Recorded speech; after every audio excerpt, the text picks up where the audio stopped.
Birisi ümumiyyətlə çox maraqlı bir faktdır ki, Azərbaycanın müstəqillik günü və Ermənistan müstəqillik günü eyni günə düşüb. Bəlkə tarixin ironiyasıdır və hər ölkə bu günü, ən əziz gününü belə deyək, ölkələrin doğum gününü öz ən yaxın qardaşları, dostları və müttəfiqləri ilə keçirdi.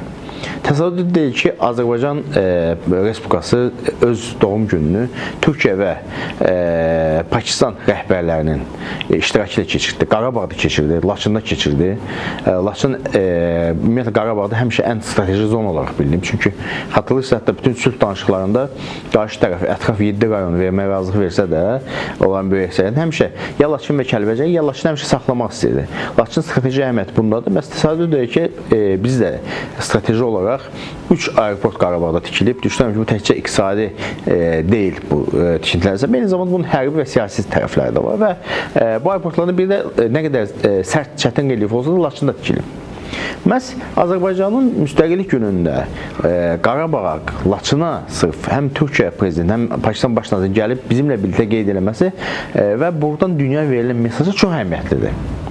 Xüsusilə orada son məqamda Türkiyə prezidenti Ərdoğanla Pakistan baş naziri Şahbaz Şərifin əl-ələ bir vəziyyətdə otağa daxil olması və burada bütün dünya əslində ikili bir mesaj verdi. Yəni bir tərəfdən bizim dostluğumuz, qardaşımız əbədidir, digər tərəfdən əslində Ərdoğanın əlində həm də belə deyək nüvə çamadanının düyməsi var idi.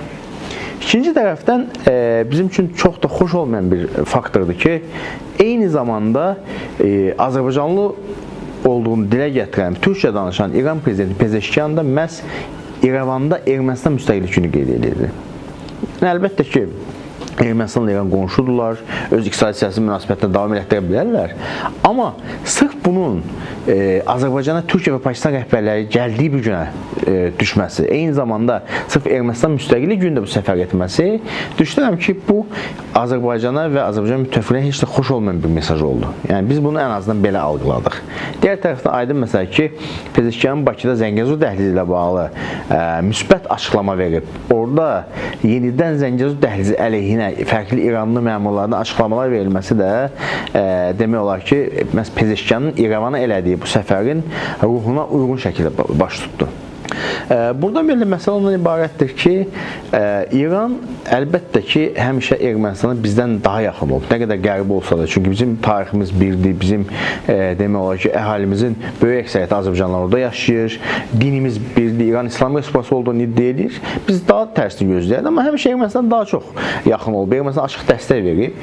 Ən azından biz indiki məqamda gözləyirik ki, Pezeşkiyan ki, bu Türk və Azərbaycan olduğunu bu qədər uca dilə gətirir, uca dildən və Bakıda bu qədər müsbət qarşılanma oldu, bu qədər müsbət açıqlamalar verildi.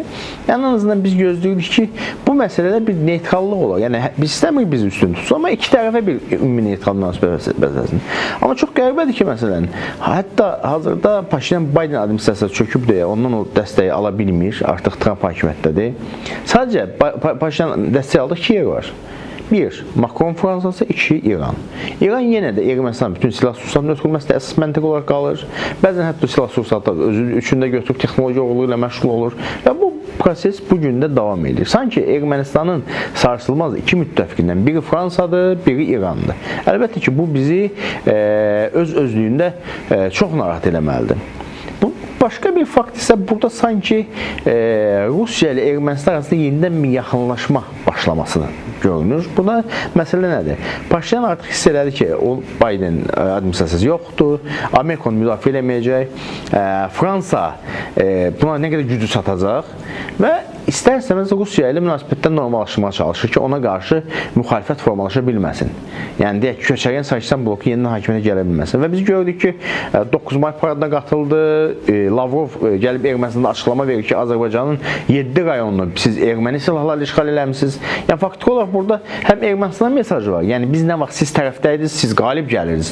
Həm də Azərbaycanın mesajı var ki, biz Ermənistan tərəfdə olsaq, sizin əraziləriniz işğal oluna bilər və belə olunmuşdur.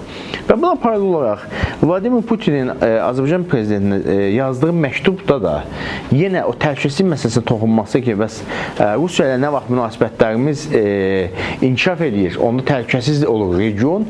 Burada da sanki dolayı yolla əvvəlki illərdə olan o məktublardan, standart təbriklərdən kənara çıxma vardı.